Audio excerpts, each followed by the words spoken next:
Tapi pekerjaan yang sangat begitu berat kalau kita ingin menganalisa dan mencermati apa yang diredaksikan Al-Imam Al-Ghazali dalam kitab Ihya.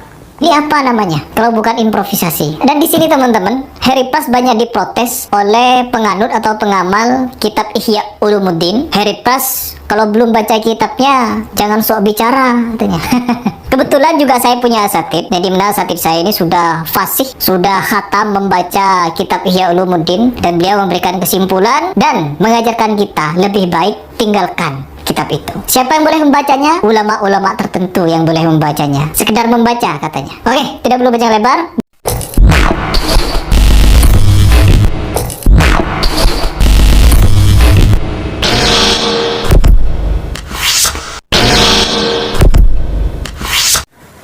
Assalamualaikum warahmatullahi wabarakatuh. Terbaru dari Harry Pras ya.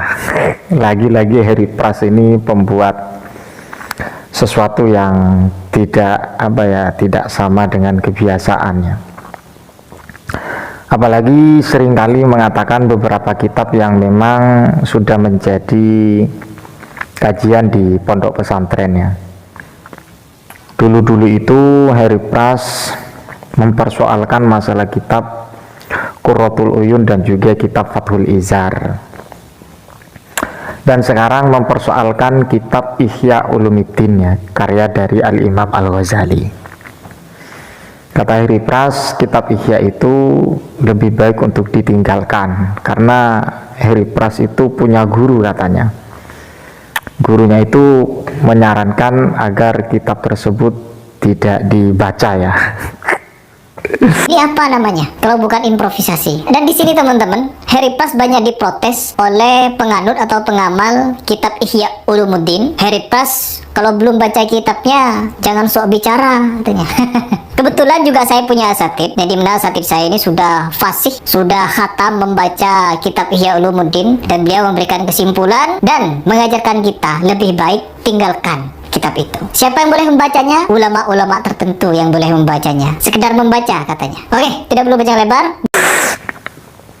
Satu pertanyaan untuk Harry Pras.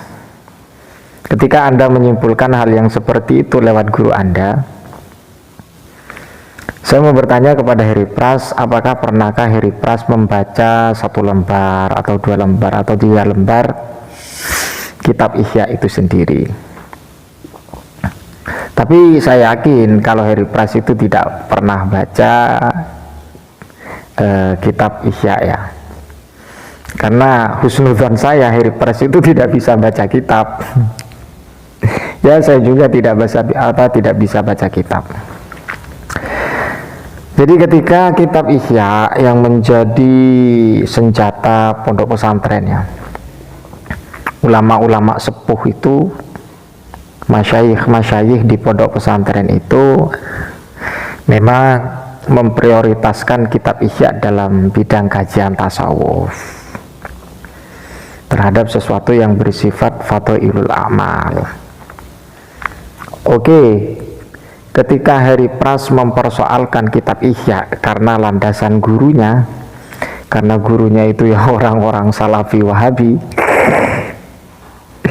yang kurang pengalaman keilmuan, tendensinya cuman hadis dan tendensinya cuma Al-Quran. Kenapa kitab Ihya kok harus lebih baik untuk ditinggalkan? Dikarenakan di dalamnya ada beberapa hal yang palsu, hadisnya palsu. Berkaitan dengan masalah referensi yang dijadikan rujukan oleh beliau, pengarang kitab Ihya Ulumuddin, saya tidak ingin membahas tentang masalah hadis yang terdapat dalam kitab Ihya.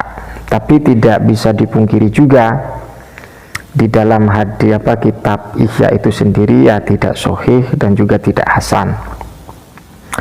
Karena apa? Kalau kita kaji dari awal ya, butuh dengan cermat untuk mengoreksi hadis tersebut ya. Ini bukan merupakan pekerjaan yang mudah, tapi pekerjaan yang sangat begitu berat kalau kita ingin menganalisa dan mencermati apa yang diredaksikan Al-Imam Al-Ghazali dalam kitab Ihya. Jadi seperti itu. Itu sebagai poin besar ya kalau kita ingin mengkritisi dalam kontekstual hadisnya bagaimana. Sekelas kita yang keilmuannya sangat begitu minim kok moro-moro memberikan narasi harus atau sebaiknya meninggalkan kitab Ihya karena berlandasan gurunya. Jadi kalau memang Heri Pras paham dengan kitab dan jangan memberikan background atau melatar belakangi atau membangun statement Heri Pras bahwa kitab Ihya harus atau lebih baik untuk ditinggalkan karena berlandasan gurunya berkata seperti itu. Ya perlu dipertanyakan gurunya itu cara pikirnya bagaimana, pola pikirnya bagaimana.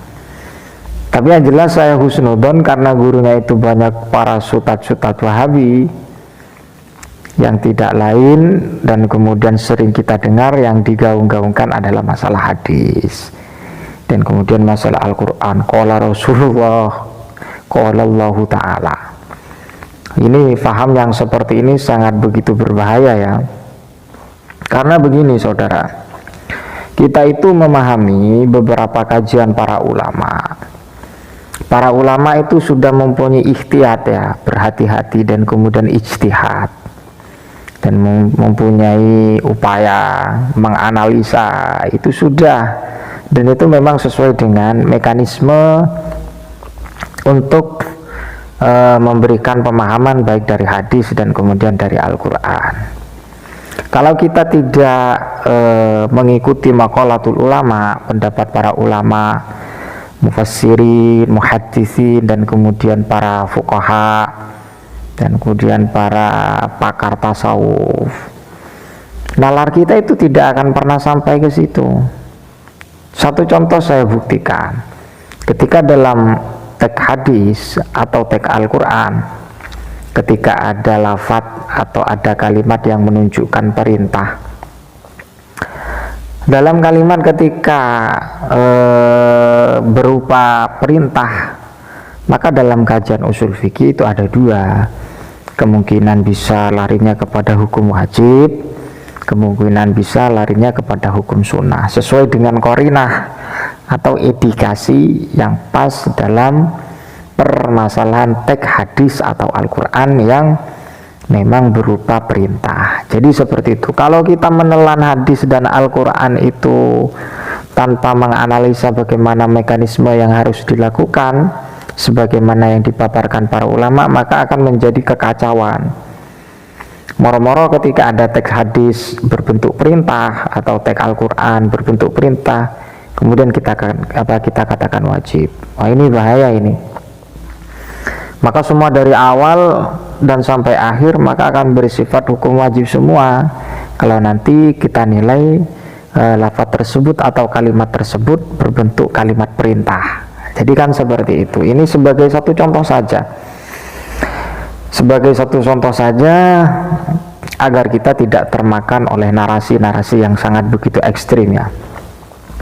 Apalagi Salafi Wahabi miskin dalil lah. Jadi saya mau menanggapi gimana Heri Pras, mau tidak ditanggapi mau gimana.